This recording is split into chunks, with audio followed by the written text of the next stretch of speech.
So. Yeah, wide-eyed the whole time. You guys sit all together, or you guys like? Yeah, sit and we've different done that before. The graduate students. That's what I was thinking. You guys look at it. Walkie-talkie. You guys have like. There was nobody there. Oh, no, I was like in a group. Oh, interesting. It's not a years and it's years. But no hot dogs. Where'd you guys go? And.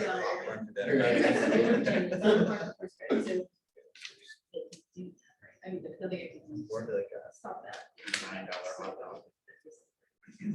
That's sort of. No, all I did was order. But It was what we're talking about. $20. Kind of. Do you want her to go to Pay more.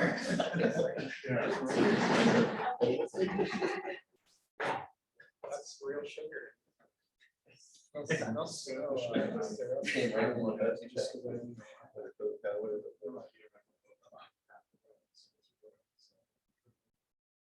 Yeah. Well, and we do, I do. I don't know, I think it's more of a day thing than a night thing, yeah. The bars all start to get a little loud. Yeah. I got filled with it. Not more, you know. But I think it goes One of on. my kind of gauge. Downtown. They celebrate St. Patrick's Day the Saturday before, and they call it Maddie's Day. Yeah, like I said, depending on work, how much I work, 'cause I'm going on field. Yeah, it was. I think. No, just depending on how much work I want to do. I spent 10 minutes because I was really smaller. Not a lot. Yeah. I was gonna say. But I like super. Yeah. Yeah. I think that's Very fair. bad. Actually, so that's so the stuff. I mean, crime is- And then, that's probably convinced my wife to pick me up. So I'm sitting in Yeah. She's not gonna drive at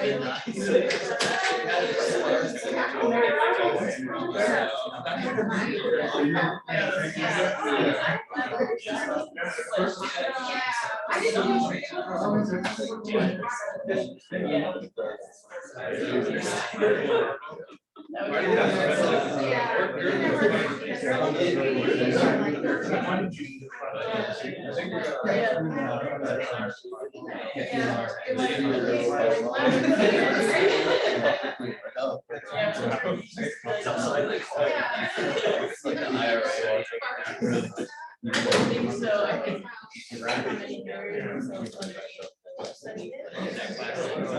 Just like, yeah.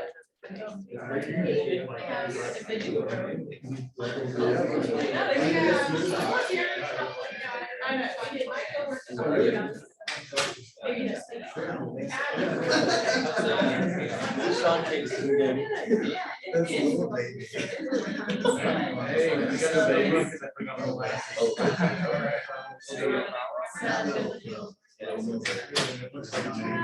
baby?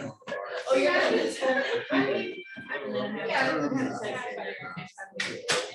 Did I see in your bio? Yeah. You like to bake? Is that a hobby? Another reason. Wow. It's not that little thing.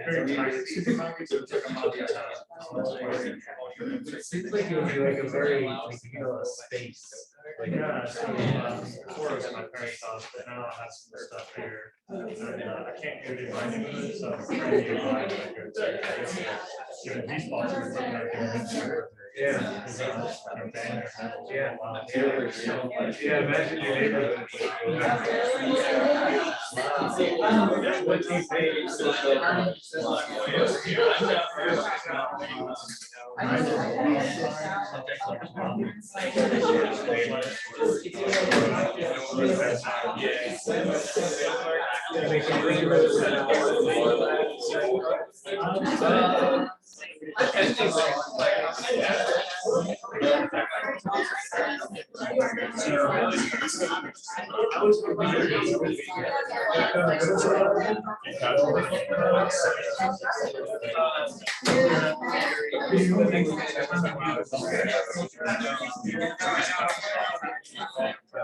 So right now.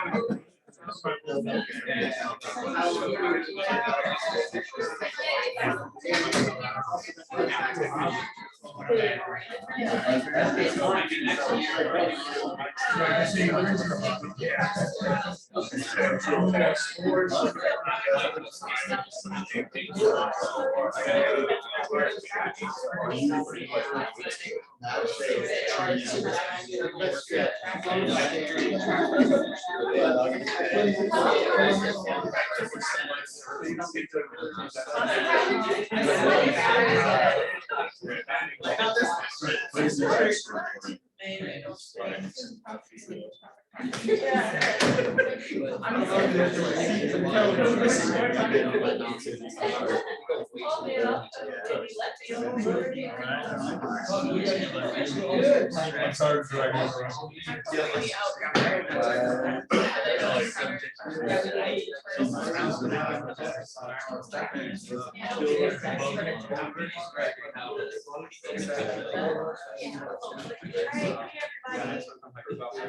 Our speaker today is Luke. He is the Assistant Unit Leader for the USGS South Carolina Cooperative Fish and Wildlife Research Unit in the Department of Forestry and Environmental Conservation at Clemson.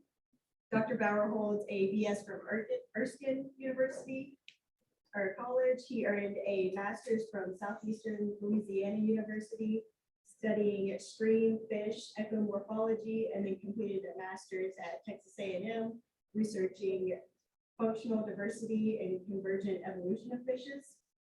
As a postdoc at Clemson University, Dr. Bauer worked to better understand the relationship between aquatic organisms and the flow regime to help inform flow standards in South Carolina. His research applies community, evolutionary, and functional ecology concepts to inform the management and conservation of freshwater fishes, focusing on understanding how changes in environmental gradient influences assemblage and functional structure of aquatic assemblages across multiple scales. In his spare time, Luke enjoys climbing, birding, blacksmithing, and of course, fishing. So, without further ado, this is Dr. Bauer. All right, well, thank you for the introduction and thank you for coming. And so this is, I think, a really good opportunity since I just started in the co-op unit recently, last semester, a way for me to introduce myself to the department and give a little bit of a review of what kind of research I've done in the past and some of the stuff that I'm doing currently. And so it was kind of fun making this talk and the job talk for this position and thinking back on all my research and what really ties it together. And really the theme that I found was flow, and this wasn't really intentional at first. I didn't really go out and set out to study flow, but it's really been this common theme, and now it's a major research component for my research. And so my talk today, okay,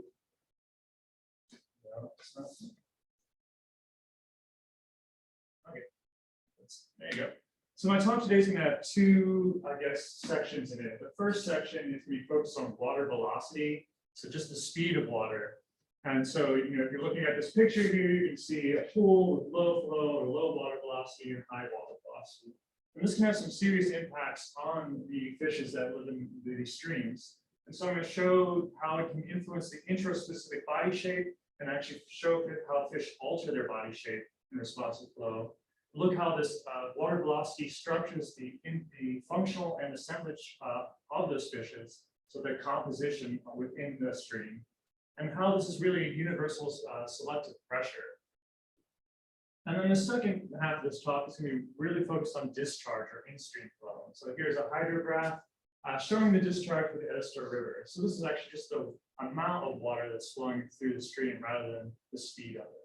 So I'm going to show how this influences biodiversity and how that and the connectivity to habitats, and also how that and show how it influences aquatic biodiversity at a larger scale. So before I talk about this, the more local influence of flow, this water velocity, I wanted to talk about some properties of water. So water is very viscous compared to air, so that makes it very difficult for fish to move through the water. It also has a really good adhesive properties, so the water is really good at sticking down the molecules, so the actual surface of the fish. So that creates a lot more friction drag, so it makes it more difficult for fish to move through the water. And there's also a pressure drag that fish have to overcome. And so this tennis ball is a good example of pressure drag. You see right behind the tennis ball, there's a kind of a vacuum that's created there. There's this negative pressure that prevents or kind of sucks that ball backwards. And the fish suffer from the same difficulty. And so we can look at how different shapes influence the pressure drag that's on this. So we have these high, like a sphere, like a tennis ball will have a fairly high drag coefficient, so it's going to be moving through the air or through water with greater difficulty. And so the best, body shape that's really found is this streamlined body shape here, right by that fish's tail. That's why you see a lot of these fish having this fusiform, like torpedo-like shape. And that makes it, much easier for fish to move through the water. And because of this consequence of drag, water velocity is really this strong selective pressure that influences fish at this local scale, at these microhabitat scales. And so fish really want to find these optimal traits that can enhance the performance of these high velocity habitats. And if you can enhance the performance, they'll enhance their fitness. So in these, so we're generally finding traits that allow a fish to persist in these high flow environments without expending too much energy, and that will enhance its performance and fitness. And so we can make some predictions based on this. So there's a steady, unsteady hypothesis where a steady fish or a fish that's continuously swimming in high flow is generally going to have this fusiform shape. You can it's a block there a little bit, but more of a narrow body shape, hydrodynamic, and then it's going to have this higher colloidal aspect ratio compared to an unsteady fish that's going to have a deeper body and a much lower colloidal or just colloidal aspect ratio. And so one of the first studies that I ever did was actually testing the steady unsteady swimming hypothesis and doing this at the intraspecific level, so within the species. And so I did this in collaboration with Kim Foster, who was an undergrad I was mentoring at the time. And we worked with fish from central Mexico. And so we collected fish in rivers and then in lakes, the same species. And the two species we were working with was the silverside, Parosma jordani, which is, and then also this split fin, which is a Gudiidae, a live parrot. And so we looked at the body shape of these fish and how it differs between these lake and river environments. And so we did this using geometric morphometrics, which is basically we were able to put points along these homologous landmarks of the fish to quantify the shape. And so it differs from traditional morphometrics where you actually get physical measurements. And in the traditional morphometrics, there's generally this influence of size. It's really hard to remove size from this. The geometric morphometrics allows you to look at just the shape component and remove size completely from this. And so what we saw, and I'm just going to be looking at the silverside results, is that we saw differentiation between the body shape of these lake fish and river fish. And that really matched, and the shape differentiation matched what we expect from a steady, unsteady hypothesis. So this is a deformation grids and shows the shape change. So it's oriented the same as the picture here. Here's point one, and there's the dunkel of the fish. And these vectors here, where you see these arrows, are pointing in the direction of the shape change. So this top fish is going to be, the shape is changing downwards, so it's going to have a much deeper body. And these are the fish that we found in the lakes, which is what we expected compared to the river fish, which tend to have this more narrow body shape.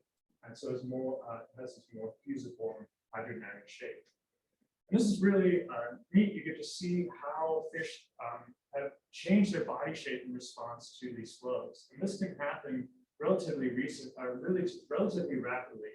A study by one of my friends just showed that fish can change their body shape as fast as 60 days in response to flow. So this can happen really, really quickly. And this has some evolutionary and management consequences.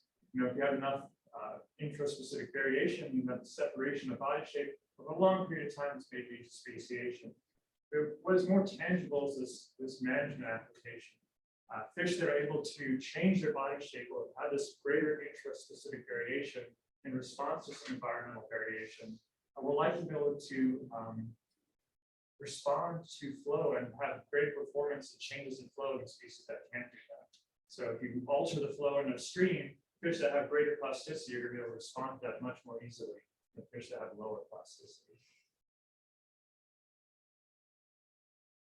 And now I'm going to talk more at the intraspecific level, so between species, and how water velocity really impacts how the community composition, so this assemblage structure, and mostly focusing on this functional structure, and so how it influences the morphology at these microhabitat sites. So this is a picture of that sampling site.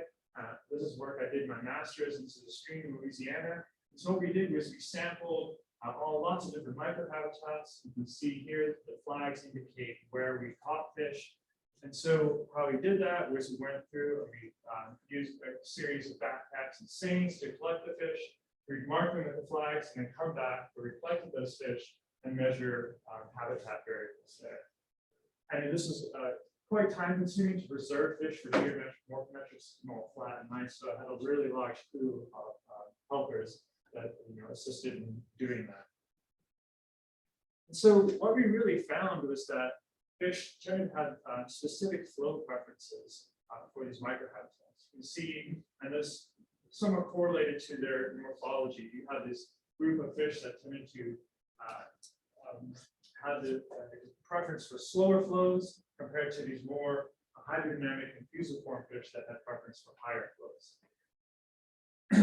And this preference really led to this change in the structuring of their assemblage. So this is an NM multidimensional scaling plot. And so here, this is a gradient of flow with red lines. These points or the size of the point relates to the flow at that site. And so in general, how you interpret this is that points that are closer together are going to have more similar compositions compared to points that are further away. And so what we see is that points with lower flow tend to be clustered together, so we have a more similar composition than point compared to sites with higher flow. And all the high flow sites are more similar. So we see this nice response of the community to flow and how this water velocity is really structuring this assemblage. And this really has to do with their morphology. We saw a tight correlation between the shape of the fish and where they resided in these different microhabitats. So again, we're doing geometric morphometrics for these fish, and this is what we call a morphospace. It's just how they relate to each other in morphology. And so here are the deformation grid and a representative species below that. And what we tended to find was a separation for fish that tended to prefer lower flow compared to higher flow. And these higher flow fish had that fusiform hydrodynamic body shape. And again, here you can see that much easily in this clustering. And this study was done, I said, at one site, and so you can't really draw that many general patterns. And as reviewer 2 kindly pointed out, you can't just make general patterns of a single point. And so I wanted to explore this, really this concept that water velocity is some strong selective pressure that can be generalized. And so I decided that we needed to sample a lot more, a large scale. And so I sampled sites from US, Belize, Brazil, Benin, and Cambodia, really with the goal of trying to look for these general patterns, what generally structures these assemblages at this microhabitat level. And so for this talk, we're going to focus on, does water velocity influence these fish traits in a consistent manner worldwide? And again, we're doing this sampling really at this microhabitat level. So here you can see another site. We have these points. These microhabitats are generally about 1 meter squared. So we're trying to get the specific flow preferences for these fish. Now, one of the probably the most difficult part of this project was trying to find sites that were very similar. I wanted to try to reduce any confounding factors of having sites that are very different. So I selected sites that were low gradient, had sandy bottoms, and were pristine as possible, so with little human impact to them. And you can see that we managed to find sites that were fairly similar. And in each one of these locations, I was sampling 6 or more sites. And of course, you can't collect fish all over the world without having a few cool fish pictures. So we see cool, beautiful cichlids, some weird loaches like this horse-faced loach, some interesting catfish like this lorcaria, this is a parallella from Brazil, caught some cool butterfly fish in Africa, as well as weakly electric fish. So these are mormyrids or elephant fish. I even found some freshwater pupfish and freshwater pipefish in Cambodia. And again, we're sampling using this, at this microhabitat level, using both electrofishing and staining. And whenever we collect fish, we generally put them in these world packs. Here you can see that really cool lorcaria catfish from Brazil. And you see from my face that was a long, long day. And with any field work, I don't know what it is with my relation with vehicles, but everywhere I went, I had a vehicle breakdown, whether that was in Texas or Africa, wherever it was. Even in Brazil once, we were left on the side of the road to find our way back. We managed to find a bus back to the research station. And also equipment breaks. If you've ever tried to repair electrofishing, feel like it is slightly scary. I mean, fieldwork's really cool. You get unique opportunities to interact with locals and teach them about biodiversity. It also can be really painful and trying. Natalia here had just been stung by a bunch of wasps, and we still had a 7-mile hike back to the campsite, so she was not that happy that day. And also, I feel like it can drive you crazy. I put these 2 pictures up here because these 2 here, Chad Bays and David Sarnes, spent a lot of the time in the field with me and going a lot of places all over the world to collect fish. And so really the goal, one of the hypotheses related to water velocity for this study was to look for environmental filtering. So environmental filtering is this idea that the environment creates this filter that restricts traits from persisting in a given environment. And really only the traits that are optimal for that environment will persist there. So if you think of this as all the fish you find in the stream, your regional species pool, at that microhabitat, you should be finding fish if there's high velocity or strong environmental filtering that are going to be of similar traits and consist of similar traits. And not only that, but we should see that the diversity, the functional diversity of that's going to be very restricted. So here, if you have this full range of morphospace, you can have this really small range or volume of morphospace left after environmental filtering is active. So that was basically the idea, is that this water velocity is going to act as a strong environmental filter, influencing fish in the same way around the world, and particularly in these distinct evolutionary ranges. So that's generally what we found. This is a plot in the US and Brazil. And so this is body depth. Here we have deeper body at the top, and then more fusiform narrow body down near the bottom of the plot. And as you increase water velocity, you tend to see this loss of these deep-bodied fish that do not have this optimal trait for high velocity habitats. And so this really suggests that there's something that water velocity is an environmental filter restricting these traits from persisting in these environments. And you can also look at this for functional diversity. Here we have functional richness. You can think of it as the volume of trait space.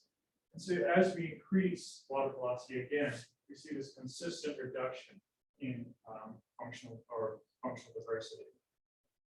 And so that again, that really suggests that water velocity is this environmental filter restricting these traits. It appears to be a really, really strong environmental filter. And so not only is water velocity influencing the structure of these assemblages and the functional traits of these fish assemblages, but it's likely that it's probably going to be influencing the evolution of these species. Because you have this strong selective pressure acting on these traits, we would assume that they're going to be evolving similar traits if they're in a similar habitat. So that's what I looked at across this tree, across the species that I collected. So I looked at convergent evolution, which here is a non-mechanistic definition for phenotypic similarity among 2 or more phylogenetically divergent taxa. And I used, if you're interested in state and seeds to look for significance convergence. If you want to know more about that, I'll talk to you after the seminar. And this plot shows fish with different colors. So the colors, any colored fish is a fish that was significantly convergent with at least one other individual. And I've colored them based on habitat type. And for today, we're just going to focus on the blue and the orange fish, which were found in high and then very, very high flows. And you can see that these fish had similar morphology and they were very unrelated, so distant related. You see that these are very distant related to these guys, but they have similar morphology. So this indicating convergence. And so, and not only do we see that for these high flow habitats, we see this for other habitats as well. You know, pretty random convergence along this tree. And as I said, I tested for significant convergence, but I think there's even more than that test even showed. Just looking at the fish, you can see there's a lot more. I think a lot more convergence than this test really indicated. And really, this indicates that there's some evidence of adaptation because you have these unrelated evolutionary lineages evolving these similar traits in response to these similar environments. And so that not only is that evidence for adaptation to selective pressures, there's probably evidence that there's some kind of deterministic mechanisms influencing evolution of these species, and it's not just purely random evolution. So what have we learned from these studies? It suggests that its water velocity or flow is a strong universal selective force that constrains the traits that can persist in these given environments. Now we can see that flow influences the body shape of fish, both at the intra and interspecific levels. And so here we see that the flow selects for these fish with traits that are optimized for high flow, and restricts traits are fish without those traits. And also one thing that I did not directly test, but it is apparent from these studies is that heterogeneity in flow really promotes biodiversity. If we didn't have these high flow habitats, we'd lose a lot of the diversity of these high flow specialists. And so if you channelize a stream or remove this heterogeneity of flow, we're going to lose a lot of diversity that you see. And even this is a cool little catfish in Colombia. As an adult, you can see my fingers here, just how small. And that was found in intermediate flow. And so, if you channelize that, you probably lose this tiny little cool catfish. All right, and so the next, now we're going to move on to this next section of talks, which is really looking at discharge or in-stream flow. And really, in-stream flow is really important to be deemed as master variable. There you go. And it's called this master variable because it influences water quality. So it will influence the physiochemical properties, dissolved oxygen, temperature. It will also influence the amount of pollution in the stream, because if you have lower amount of flow in there, you have higher concentrations of pollution. It influences energy cycling, how matter moves from the terrestrial into the aquatic environment, and then from the aquatic environment to the terrestrial environment. The physical habitat itself, so where the stream goes, and the surrounding habitat, particularly in floodplain areas. And then what I'm mostly interested in is how it influences the organisms and the diversity there. And so there's this, that's in-stream flow, but there's also this idea of the flow regime, which is defined as the timing, the magnitude, the frequency, the rate of change and duration of flow events. So you can think of this in this graph. You can have longer durations of low flow. You can have timing of certain flood flow pulses. You can have more the frequency of flood pulses. And all these aspects of flow tend to influence these fish in different ways. So magnitude, if you have lower magnitudes of flow, you can have less habitat available to fish. So the rivers can be much lower. If you have changes in the timing of flow, a lot of these flow pulses are used to reproductive cues, so you can have changes in influence the reproductive cues of these fish. And so there's this idea of this natural flow regime paradigm that any changes to this flow regime will negatively impact these fish because they adapted to this natural variation in this flow regime. And so I'm going to talk about two studies that relate to in-stream flow. One is looking at the in-stream flow and how it influences the connectivity between floodplain lakes, specifically Oxbow lakes, and the main river channel, and how that influences the river diversity. And then looking at a larger scale study, looking at across South Carolina and how flow and all these aspects of the flow regime impact aquatic diversity. So here I just led a study on the Guadalupe River in central western Texas. And so we sampled two sites here in Oxbow, Oxbow Lake and the river, and two different places. And so if you don't know what an Oxbow Lake is, so it's the where the river channel used to flow. So here we have the main river channel, and it used to flow here, but over time, this section was wearing away, and eventually this was cut off. So it used to be where the river channel used to flow. One interesting thing about Oxbow Lakes is it's kind of hard to tell with the screen here, but this is, a very muddy brown compared to more of a greenish, brown here. And so the water quality of these Oxbow Lakes is very different from the main river channel. And this really influences, the fish that occupy these different habitats. So you tend to have more lake-like fish in these Oxbow Lakes compared to these more riverine fish in the main river channel, which makes sense.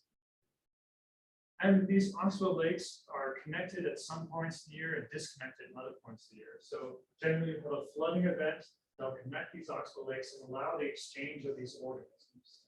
And it's really important that you have the exchange of not only the organisms, but the nutrients within these streams. And so these these connections are really important to have at times of the year.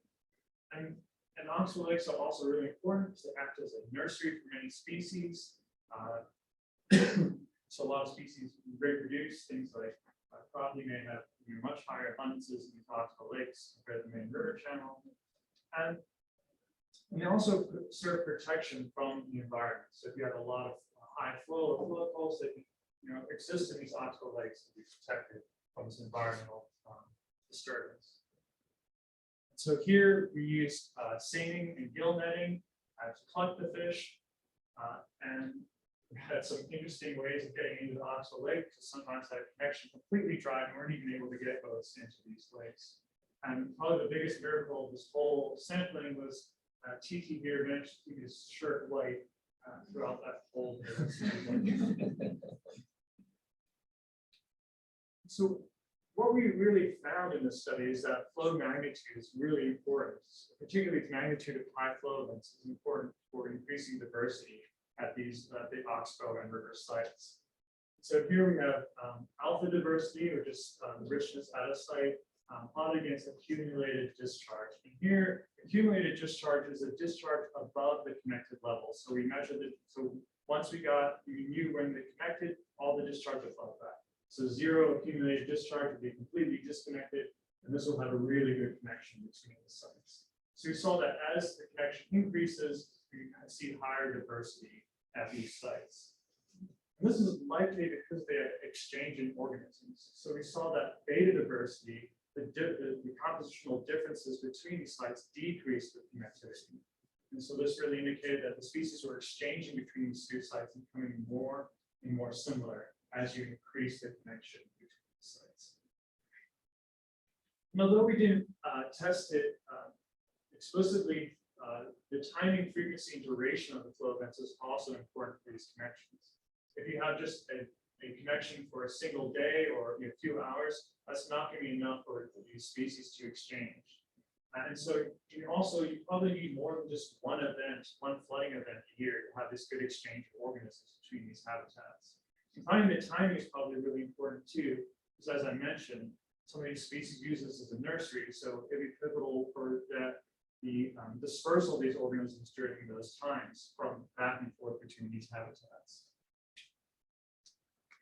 We also saw species sorting during these low flow events. So when you have this strong disconnection between the Oxbow Lake and the main river channel, the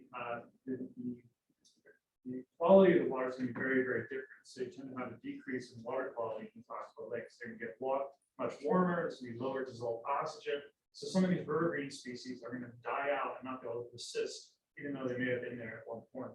And we can kind of see that with some of these species. Here we have Methyles vigilax, this bullhead minnow. And so let me just sweat in the spot. Here we have accumulated discharge, so we have complete disconnections and high connectance. And this side is the abundance of that species in the riverine sites and the abundance of species in the oxbow lakes. And so when it's completely disconnected, we see that you don't find any of this bullhead minnow in the riverine or the oxbow lake sites. That's because it's a riverine fish and it can't handle those poor water qualities in the oxbow lakes. But once you have the connection and there's a strong enough connection, it can move back into those oxbow sites and take advantage of any resources that are there. We saw kind of the opposite for subspecies. We saw a lot of abundance. I mean, a ton of crappie in these oxbow lakes. But when they became more and more connected, it seems that the crappie left the oxbows and moved into the river channel. Even though we didn't collect them, it's not like they can fly away. They must have moved off into those the main river channel somewhere. All right. So this is the last thing I'm going to talk about, and this is a study that I did as a postdoc here at Clemson with Dr. Peoples, and this is really going to be looking at how flow influences aquatic diversity and at a much more regional scale across South Carolina. And really the goal of this study was to look at these flow ecology relationships to help inform these discussions of flow standings. So South Carolina is having these river basin councils, and they're starting to talk about flow standards. Right now, there's a single flow standard for the whole state of South Carolina, and it's pretty relaxed. You can withdraw like 80% of the water, and there's like a 60, 80, and 40, depending on what it is. And so it's pretty, open-ended on how much water you can withdraw. And so the goal of this is to look at these flow ecology relationships and hopefully inform some discussion on this. And so we used both macro invertebrates and fish data to look at this relationship within flow. So we had about 500 fish sites across small rivers and streams, and this was collected by DNR, and in a very standardized way. And we had about 500 macroinvertebrate sites collected by SCDHEC.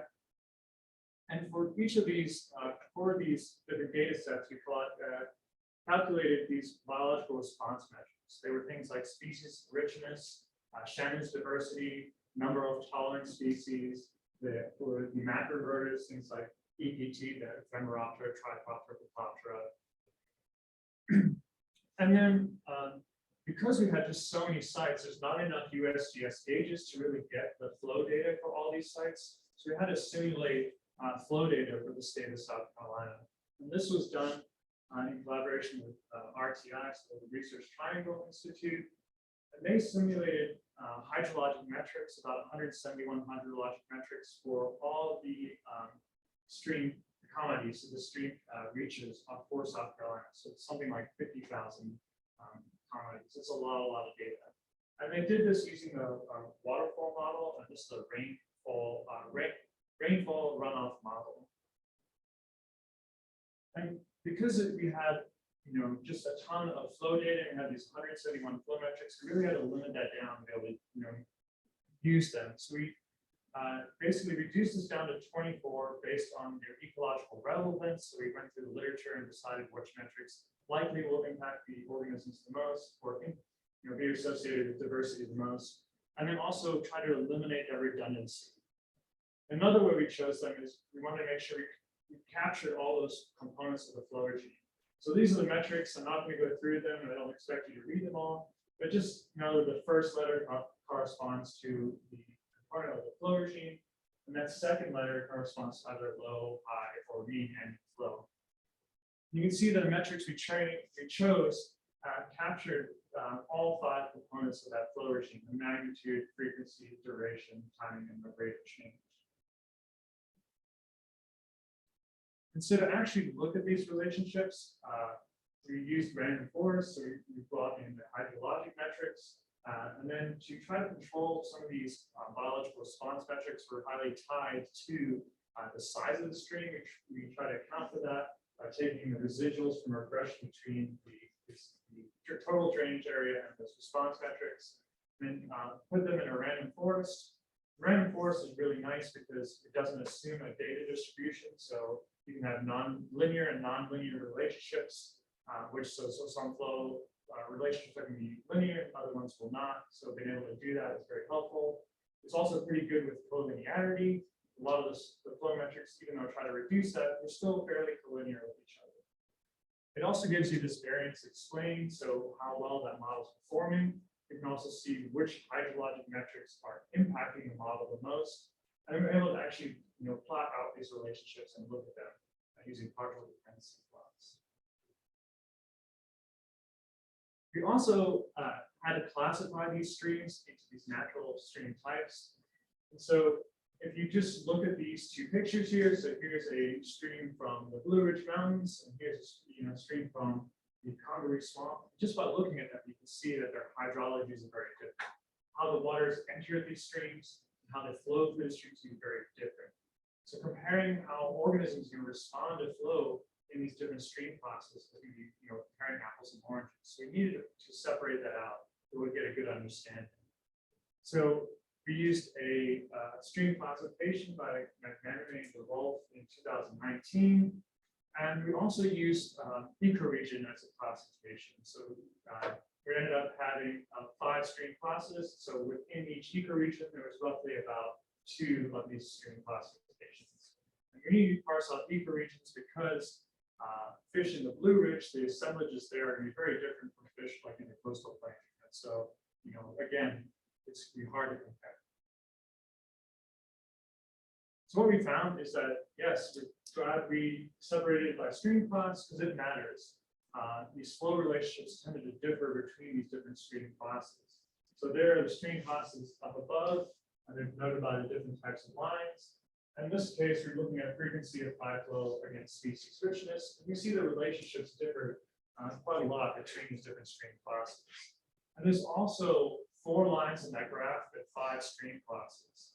And so one of these stream classes, we didn't find a relationship between frequency of high flow and species richness. And so in that case, we don't want to use, these types of relationship when we're discussing flow standards in that region that the stream class occurs. And so, and this suggests that a single flow standard, if you apply a single standard to the whole state, it's just going to inaccurately protect the biodiversity of the South Carolina. We really need to account for these differences in the stream classifications. So, for example, we're working with the Edisto River Basin Council.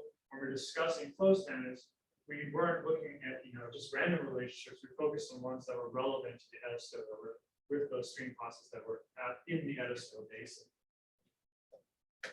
And here, I know this is a lot to look at. I'm not going to go through all these, but this is just to demonstrate just how many relationships we found. And this is 1 out of 8 figures, just like this one. So we have a lot of relationships to work with, which is really a blessing. It gives us flexibility when we're coming to discuss these flow standards. We're not limited to just talking about a single relationship. We get to pick and choose the relationships that are most relevant for that area we're working in. Another thing that this graph can demonstrate is that it's not just mean daily flow that's important or minimum flows that are important for fish and macroinvertebrates. It's all these components of the flow chain: the frequency, the rate of change, magnitude, the duration, and the timing of flow events. And so when it comes to discussing of flow standards, focusing on just minimum flows like base flow or mean daily flow, it's not really going to capture what's really influencing these organisms. You really should be incorporating these other components of the flow regime. And so we also think we've developed a pretty flexible framework. So as I mentioned, we've included all these different components of the flow regime. So when it comes to discussion of flow standards, we can focus on the flow regime components that are most relevant to the stakeholders. So if they're more interested in high flows or low flows or magnitudes and timing, whatever they're most interested in.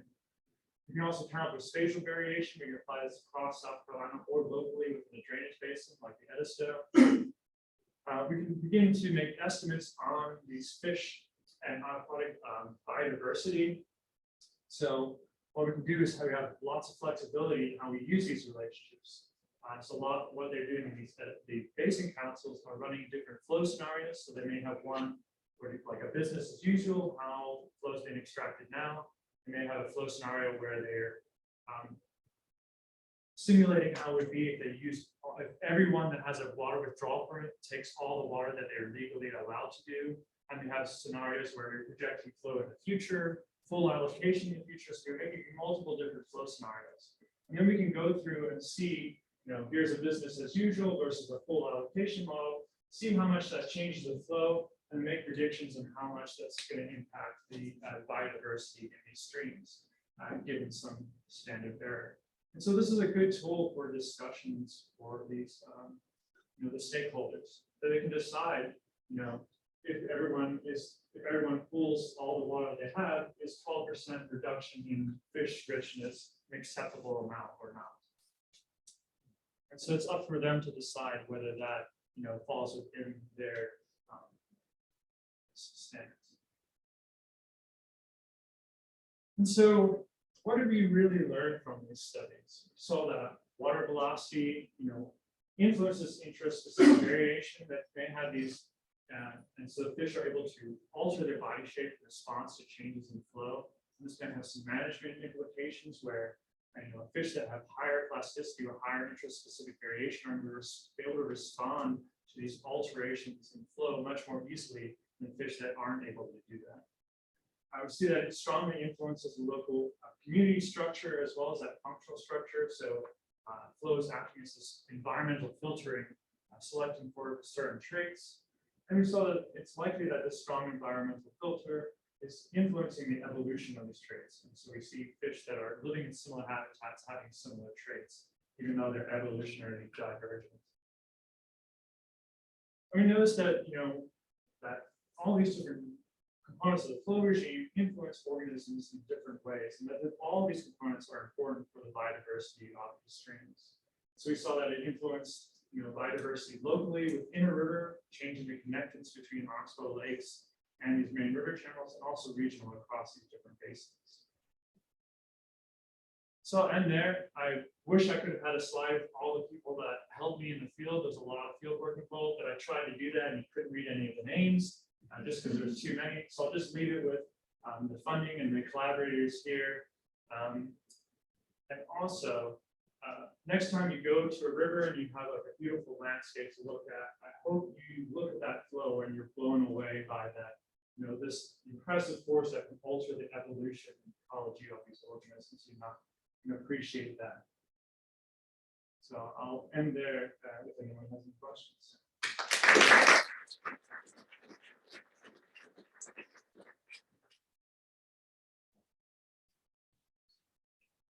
A question about the first part of your talk with flow on intraspecific variation. You suggested there was some maybe recent evidence for like really rapid adaptation, like 60 days. Yeah. So is there a thought on the physiological response? Is it like a redistribution of fluid or lipid? Like how does that happen? It's lipid. Oh. So yeah, this was done by Aaron Behavior, and so they went and did like a common garden experiment. They went and got fish that were in lakes and fish in rivers, same species, and they raised them in tanks and at different flow conditions and did, the common garden experiment. And then they saw that, this body shape happening really rapidly, and that it was most likely due to lipids. They saw that high flow fish had less lipids than the higher flow fish. And so that kind of brings up the thought, is it just because they're exercising more that they're losing the fat, or is this actually adaptation to the different foods? So frustrating. I guess kind of going off of that with managing like our freshwater resources, how do you see like increased development in our watersheds affecting those functional groups in these streams? Like, is there seeing how fish are able to adapt the body shape to adjust for increased flow rates or decreased flow rates. Given the model, did you see any kind of risk associated with that biodiversity? So with increased urbanization, we see a lot more like, hard surfaces. So no longer release like trees and plant or ground absorbs the water, so the water will flow much slower to the streams. So generally with urbanization, you can have these rapid flow pulses. So the rivers are going to rise rapidly and fall rapidly, fall much more rapidly. That's going to influence things in a lot of ways. So interest specifically, I'm not really sure. Will likely, they may evolve traits that allow them to withstand that flow, that rapid change of flow. But as far as the assemblage, a lot of what you see is pushes towards a different life history. So fish that are able to reproduce more quickly and handle these rapid changes in the environment much more easily.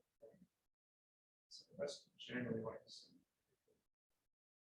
So there's a lot of different flow components that matter, but are there any components that are easier to manipulate or on the flip side, when we alter systems, humans, are there certain components that are altered more?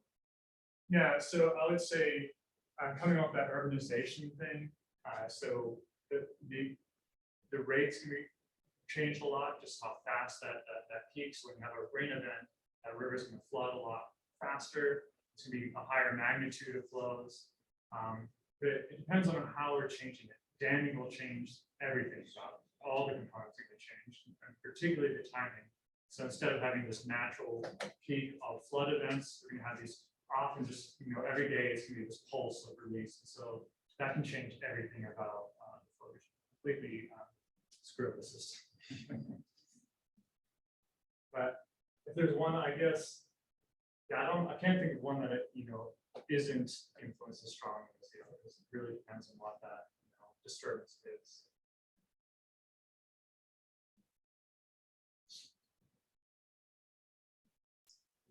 Through the development of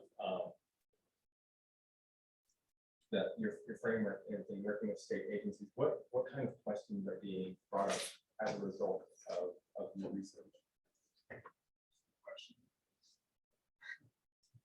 A lot of the questions go towards that hydrologic model. People are pretty interested in the flow data. But as far as these fish,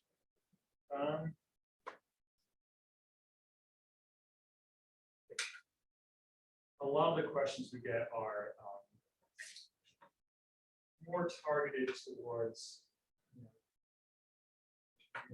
I'm not going to say attacking, but questioning how our study was done and everything. So that's a lot of what we get during this public, and mostly just trying to understand what we did. That's a fairly complicated method, and it's even more complicated than what I presented. So trying to have that and relay that to people that don't do this work has been very difficult. And so a lot of the questions I brought up are more just trying to figure out what this all means. If that makes sense. So trying to communicate that. So speaking of the hydrologic model, is anybody looking at projected climate? Like future flows? Yeah.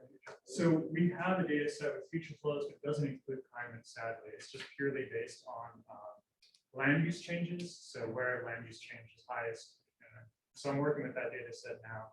But a plan is to see how well this works and then try to get funding because it's pretty expensive to hire people to do these modeling. It's not a cheap thing and something that I can't do alone.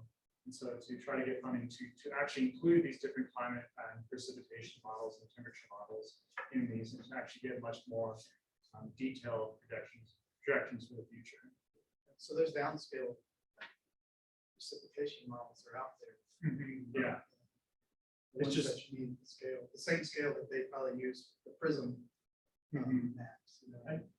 and eventually this company is going to release the code and their model because right now they're not letting anyone touch it. So I don't even know the details of how this works other than the report they gave us. Yeah. And so once they release that, then we might be able to start doing this without their help, which would be So I know a few people that do that stuff, so it would be a. Because I'm not sure I've even seen the predictions on general changes in statewide water with climate change, whether it'll go up or down or. Yeah, and just knowing, areas and, doing the preliminary results for this future land use change, it's kind of obvious where you see it's like Columbia, Greenville, see the largest shift in change and reduction by years. So we'll see, but I'd love to have the climate included in that as well.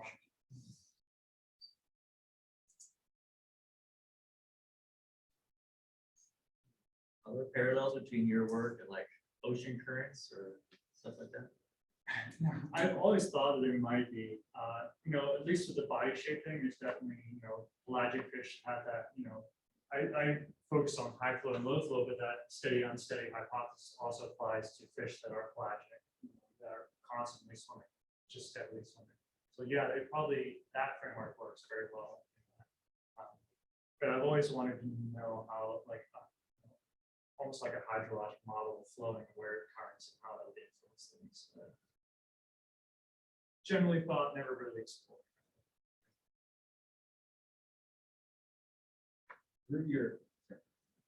What kind of fishes taste better, lake or stream? Since I'm not an expert here, so I only ask this practical with.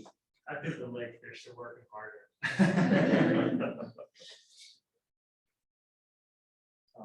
Through your travels, were there any like outliers that stood out to you, maybe were surprising to you in your Outliers in which way? in, I don't know, just any pleasant surprises as far as Yeah, so you can consider outliers where there are a lot of eel-like fish. So when I showed that plot of all the fish shapes and morphology, when you try to look at the morphospace of fish, the eels, because they don't have some fins, they don't have lots of things that the other fish have. They are way over here. And so when you're doing that analysis, it's really screws some things up. So for some of my analyses, I had to remove those eels just because you didn't see any variation in anything else. All you saw was the variation between these fish and the eels. So those were what I consider outliers and frustrations.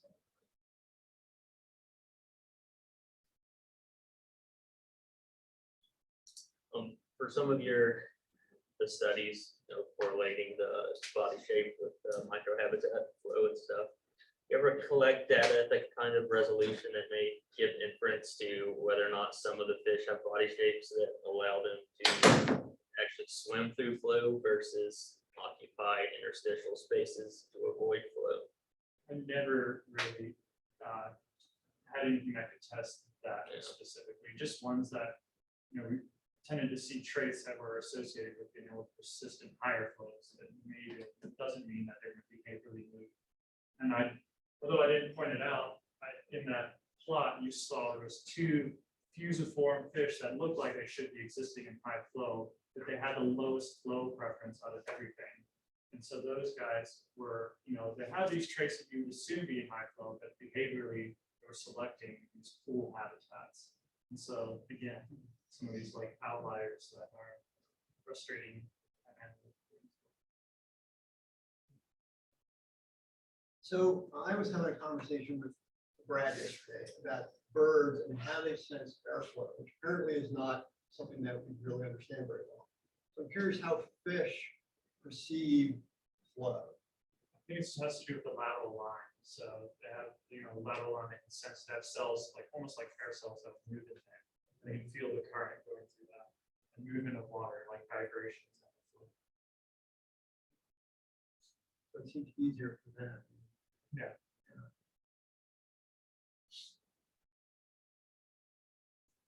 I know this may not be something explored at all. I was wondering if there were any correlations towards microhabitat with flow preference and maybe trophic level.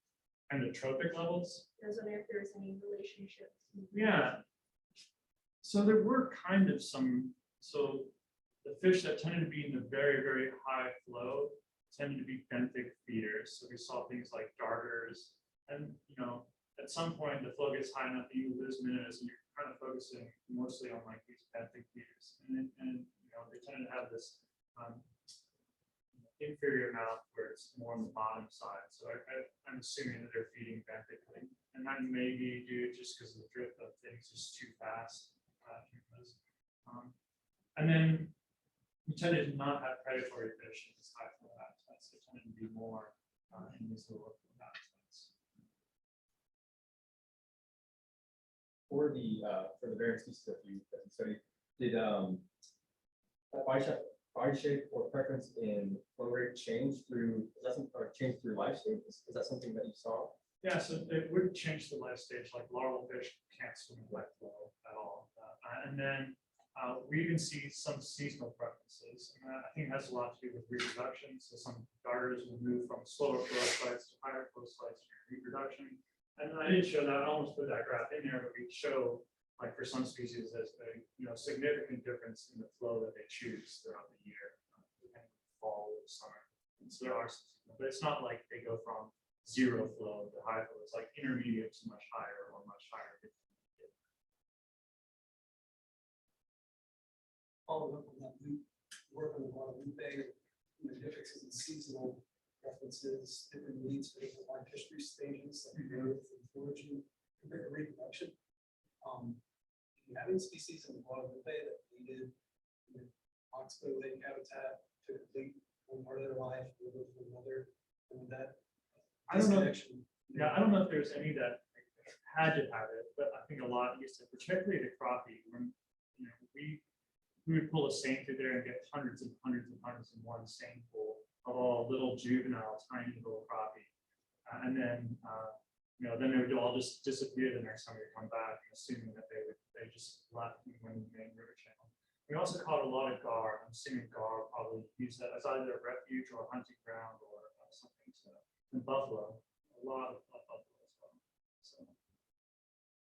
So that disconnection. That connection is lost, and those are probably species you suspect will be impacted. Yeah.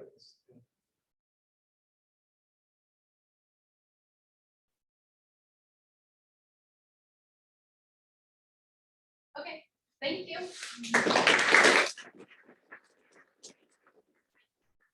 Have pizza if you would like to stay and chat more with us.